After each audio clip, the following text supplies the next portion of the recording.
Welcome back to Movie Recaps. Today I will show you a fantasy, romance film from 1998, titled What Dreams May Come. Spoilers ahead. Watch out and take care. During his vacation in Switzerland, Dr. Chris Nielsen meets artist Annie Collins when their boats accidentally bump into each other. They quickly hit off thanks to their similar sense of humor, and later they have a picnic where Annie shares his sandwiches with Chris. Love is found that day and the couple gets married not much later, starting a wonderful life together and having 2 kids, Ian and Marie. The children have become teenagers by the time tragedy strikes the family for the first time. Both teens die when the van that was taking them to school crashes.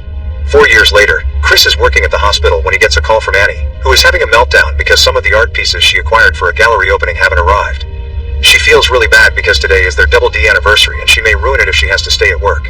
Because for Chris, paintings are the most interesting thing in the world, he has pictures of Annie's art in his drawers, so he quickly takes them out to give her ideas of how to use them to replace the missing ones, promising to drop the real ones at the gallery after work is over. In the evening, the rain causes a car crash in a tunnel. Chris stops his car just in time and doesn't get caught in it, but being a doctor for him is a responsibility he must respect, so he gets off his vehicle and approaches the victims to help. Unfortunately, another oncoming car isn't as lucky and crashes as well, killing Chris in the process.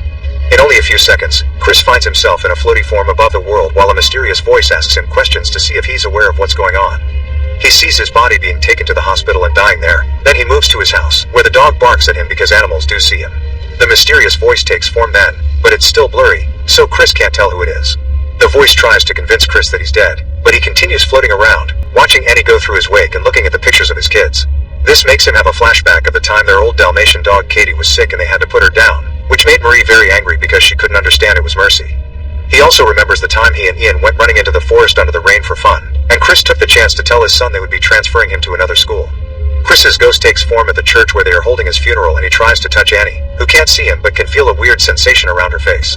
Then, Chris appears at his home again to look at the painting Annie had made for their double D anniversary, which depicts the special place where they met and were planning to retire.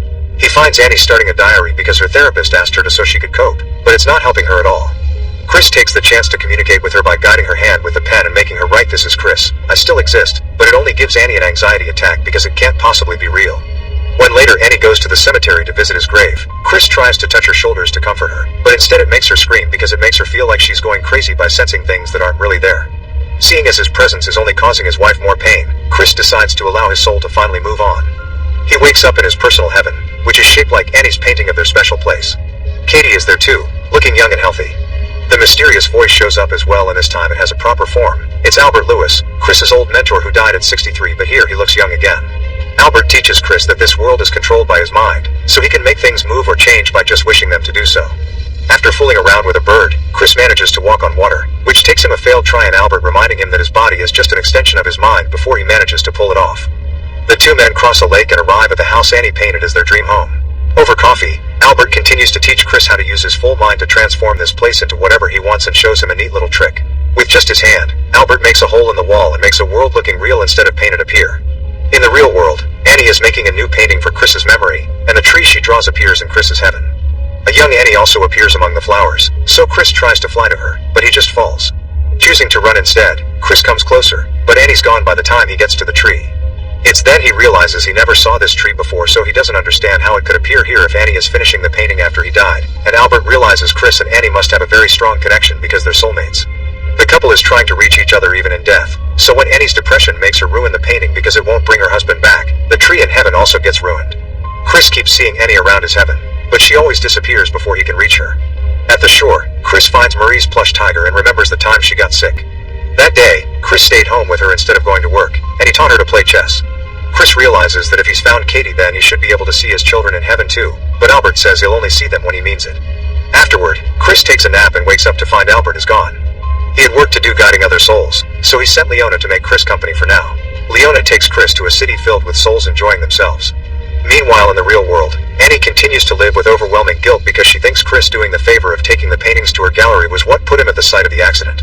It's the same guilt she felt back when her children died, thinking that if she had been driving she could have saved them. Back to Chris, after watching some souls choose to reincarnate, he, Leona, and Katie go on a boat ride. Chris admits that because his children died years ago, he's more worried about his wife, so Leona asks him to share a memory of his daughter. As he tells her about all the times he and Marie played chess together, Chris remembers the diorama his daughter had in her room and begins noticing this world looks like it. Leona can tell Chris is onto something, so she confesses this isn't how she looked when she was alive. She chose this appearance because her dad had complimented a flight attendant that looked like this and she wanted to grow up to be like her. Chris finally realizes this is Marie's soul, and the two of them reunite with a hug.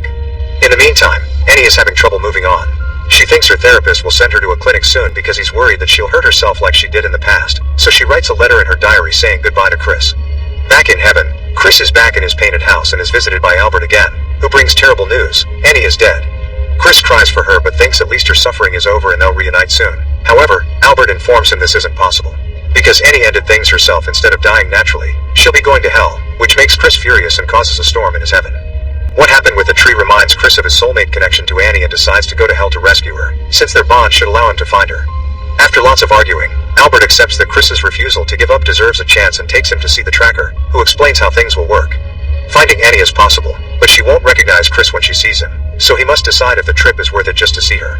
Chris accepts to try anyway, so the trio gets on a boat to cross the seas of hell. There's a wild storm shaking the boat and the waves, but the real danger comes from the lost souls in the water that turn the boat over and make everyone fall. While trying not to drown, Chris has another flashback of him and Annie, this time arguing about Ian and his future, because Chris kept pressuring the boy into doing well at school and it was taking a toll on Ian. Right after that one, another memory begins of Ian in the forest under the rain complaining about the transfer because he didn't want to lose his friends. Eventually, the waves take the trio to the shore of the gateway to hell, a huge desert filled with shipwrecks. They begin walking through the area but they are having trouble sensing Annie because Chris keeps thinking of Ian. The boy had tried to explain that he wasn't like his father, so school was hard for him and he went to bed scared. Chris had told him he believed in him and if he had to go through hell, he would want nobody else other than his son by his side. During the kid's funeral, Chris gave a speech that imagined what a man Ian would have become if he'd had the chance to grow up: brave, respectful, loyal. And now in hell, Chris sees Albert about to fight a bunch of lost souls, so he stops him as he calls him Ian. Father and son properly reunite with a hug while Chris quotes himself, still thinking this is the only person he would want by his side while going through hell. The tracker interrupts their moment to point out that Ian is a distraction for Chris, who needs to think about Annie if he wants to find her. Chris refuses to leave his son behind but Ian admits he's taken the form of Albert because he's the only guy Chris has ever listened to, so he wants him to listen to him now. Chris has to go alone and never stop thinking about Annie. He should particularly concentrate on the way he brought her back after the kids died. The tracker takes the elevator to hell together with Chris, who begins thinking about all the things Ian mentioned. After the kids died, Annie tried to hurt herself and ended up in a mental hospital. During her stay, she asked Chris for a divorce, since she thought they were coping too differently to stay together. The elevator eventually takes them to a private deck where the floor is filled with faces calling out for their loved ones. Chris almost gets distracted by an old man, thinking it's his father, but he gets back on track when he finds Annie's face among the others. Remembering a lovely afternoon they spent together in the park, he runs to her only to fall through a hole on the floor and into a lake. Thinking about Annie again allows him to swim out and find the place she's at, a dark, nightmare version of their dream house. The tracker explains this is an illusion her guilt inflicts on herself and, after revealing he's the real Albert who also took on a new appearance, he reminds Chris that he has no defense against Annie, so he only has 3 minutes with her before he loses his mind. Chris enters the house and as it had been predicted, Annie doesn't recognize him, so he pretends to be a neighbor that admires her art.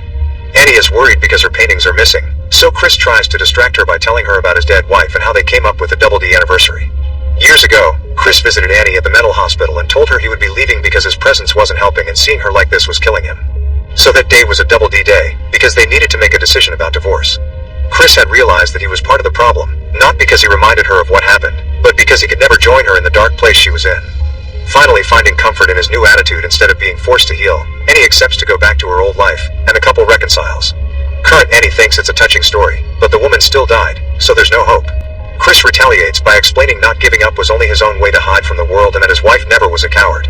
Seeing as she wants to see her family again, Chris makes Annie close her eyes and remember the day of her wedding, so he shows up in the memory too and tells him he's real.